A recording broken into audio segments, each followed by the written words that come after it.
Hi అండి, యూట్యూబ్లో ఇన్స్టాగ్రామ్లో ఎక్కడ చూసిన వైరల్ అవుతుంది కదా ఎగ్ ఆమ్లెట్ అని చెప్పేసి అది అయితే ట్రై చేస్తున్నాను. ఎలా వచ్చిందో చూద్దాం. దానికైతే ఫస్ట్ మనం 2 ఎగ్స్ అయితే బాయిల్ చేసుకున్నాము. 2 ఎందుకంటే ఒకటి ఫ్లాప్ అయితే ఇంకోటి చేసుకోవాలి.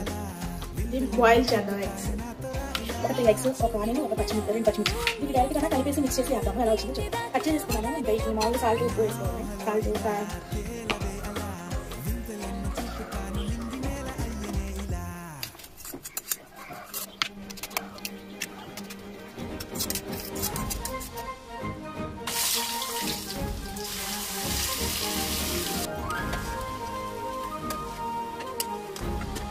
ఫైనల్లీ మన ఆమ్లెట్ అయితే వచ్చింది. సో ఏమి వచ్చిందో కట్ చేసుకుందాం.